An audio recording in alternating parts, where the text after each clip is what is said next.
নমস্কার, সবাইকে জানাচ্ছি ওয়েলকাম আজকের ভিডিওতে। আজকে যে বিষয়ে ডিসকাস করব সেটা হচ্ছে রাত পোহালেই নতুন বছরের সূচনা হচ্ছে, অর্থাৎ নিউ ইয়ার আমাদের স্টার্ট হচ্ছে। তো 2025 ছিল মার্চের বছর এবং এই বছর আমরা দেখেছি যে নানা রকম আর্থকুইক, তারপর তারপর নানা রকম ইভেন্ট ঘটেছে। তো 2026-এ কীরকম রেজাল্ট আমরা পেতে পারি বা কি হতে পারে সেগুলো নিয়ে তো পরে ডিসকাশন করব। বাট যেটা আপনাদের জন্য আজকে ভিডিওতে বলা সেটা হচ্ছে, যেহেতু 2026 রিপ্রেজেন্ট হচ্ছে সানকে দিয়ে, এবং আমরা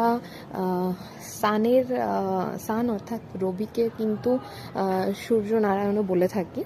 তো সেক্ষেত্রে বছরের সূচনার প্রথম দিনই পড়ছে বৃহস্পতিবার। তো এই দিন যদি আপনারা বিষ্ণু পুজো অথবা বিষ্ণুর কোনো অবতারের পুজো আপনারা করেন, বা বিষ্ণু বা নারায়ণের কোনো মন্দির বা রাধাকৃষ্ণের মন্দির আপনারা ভিজিট করতে পারেন, সেটা কিন্তু বছরের সূচনার দিন খুব ব্লেসিংস হিসেবে আপনাদের কাজ করবে। এছাড়াও নমো ভগবতে বাসুদেবায় নমো এই মন্ত্রটা পাঠ বা 108 বার চ্যান্টিং করা ভীষণ পজিটিভ একটা রেজাল্ট দেবে। এছাড়াও কৃষ্ণায় বাসুদেবায় হরে পরতমনে এই মন্ত্রটাও যদি আপনারা পাঠ করতে পারেন, সেটাও কিন্তু আপনাদের জন্য প্রচণ্ড ভালো একটা রেজাল্ট দেবে।